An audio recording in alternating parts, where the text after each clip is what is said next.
Hey guys, my name is Miska and welcome to Overwatch Central. So there's been a lot of solo videos lately and here's another one. It's a roundup, and it's mostly because there have just been so many updates and a lot of news as of lately. Now in this video I have a few things from here and there, both related to the patch just yesterday, but also some Battle.net posts, as per usual, that I wanted to include in one video. I had a lot of fun yesterday playing the deathmatch and also team deathmatch game mode, so you'll be seeing some of that gameplay in the background hopefully. Either way, let's get started, and we're gonna get started with a pretty big one that I think some of you may not actually have noticed this, but NUMBANI has been changed on the PTR. Many people just sort of glossed over this, and we didn't cover this in the video right from the get-go because, well, we were kind of distracted as well. Here's a quick scan through of NUMBANI though. As you can see, the NUMBANI Heritage Museum ads have been changed, as the exhibit has been changed, and we'll get to that in just a bit, but the payload as well has been replaced with another model, which makes a lot of sense since the Doomfist was stolen from the last one, and now it's just a metal casing instead of a glass casing on this payload. There are more ads here and there that are just changed from the NUMBANI Heritage Museum ads that used to be the Doomfist ones to just generic ones. And of course, as we come up to the museum and check inside, we can see that the exhibit has changed quite a lot. You can see the big rolled down banners with Omnium built in Nigeria, Omnic Crisis, Peace Accords, construction of NUMBANI, and so on in this room. This is very cool to see actually. And of course the main exhibit item has also been changed from the Doomfist that was stolen, or the hologram of it at least that used to be there, to an Orisa supercharger. You also have lots of stuff about Effie around here, meeting Effie, and that Effie has been granted the sort of NUMBANI Genius Grant or something like that. Either way, really cool stuff. I do like that they've rethemed NUMBANI a bit, but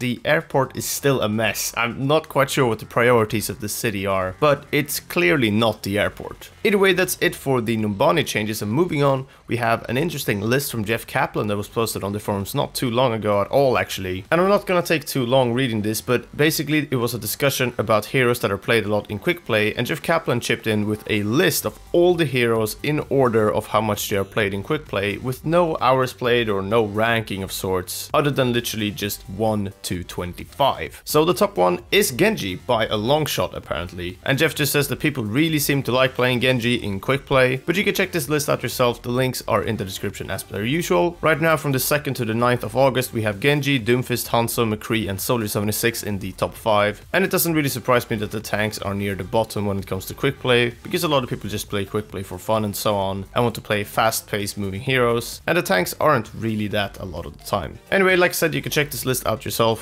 I'll post it in the description. Moving on though, we have another Battle.net post, and this time it's about competitive. Now, I wish there was some more stuff in here about how competitive could potentially change, or if Blizzard had any plans to sort of tweak it in any sort of ways, but it's mostly just an announcement for when Season 5 will be ending exactly, and it's August 28th at 5 PM PDT, so that is just right at the start of August 29th at midnight for UTC. Season 6 as well is scheduled to launch just a few days later on August 31st actually, so a 3-day break, that's really not a lot, but on August 31st at 5 PM PDT, or on the Friday technically on September 1st, just right at the start of that day, midnight UTC. The competitive rewards are the same as last season. You can check them out in the link in the description on this post if you've forgotten how many competitive points you get for the different skill tiers. But that is pretty much it in this post, other than a big thank you for playing and that sort of stuff. Moving on though, we have two final things. The first one being a Battle.net post from Jeff Goodman. It's just him chipping in on an Orisa discussion, saying that the new Orisa buff is amazing. If you haven't tried it out, you can try it out on the PTR yourself. But essentially just a bunch of people giving Blizzard credit for just doing well with this buff overall. And I do agree, the new shield is looking pretty promising, and the 20% faster projectile speed just feels a lot better. But Jeff Goodman responds and just says, "We did experiment with a few things for Fortify internally. At one point we tried a version where you couldn't go below 1 health while Fortify was active, but it didn't work out super well for her. It was an interesting experiment though." And the reason as to why he brings that up is because right at the end of the previous post they talk about how a buff of sorts to Fortify would be interesting to see in the future, but I think Orisa will be in a much better spot after this buff. It's gonna be interesting to see exactly how this turns out stats wise for Orisa, but yeah, I'm looking positively on it as well, and it seems like Blizzard are too. Finally, we have a thing on Twitter from @PlayOverwatch, and it's a discussion between @PlayOverwatch and @SkyWilliams, in which there's some banter about Roadhog being thrown around and how he was nerfed and then didn't get any skins and so on. And @PlayOverwatch actually responds finally with, "We're working on awesome skins for your boy Roadhog and all of our heroes. Now get over here for a hug." So this doesn't really have to mean much in terms of working on skins in particular. As they said here, they're working on skins for all of their heroes to some extent. But the fact that they mentioned Roadhog here does make me a little bit curious. I just wanted to include this here because, well, some of you guys may be interested still, and these roundups are for summing everything up, just little bits and bobs here and there. Alright, that is it though, and that does conclude this video. Do like it if you enjoyed it and if you learned something new. Thank you very much for watching. I'm really enjoying the new PTR patch, by the way. Go play deathmatch. I really like the FFA 8-player deathmatch rather than the team deathmatch. Team deathmatch is good too, but the new deathmatch is just so much fun. So yeah, I do recommend you guys going and trying that out if you are on PC and can get on the PTR. But like I said, that is it for this video. Thanks again for watching. Until next time, take care, and we'll see you then.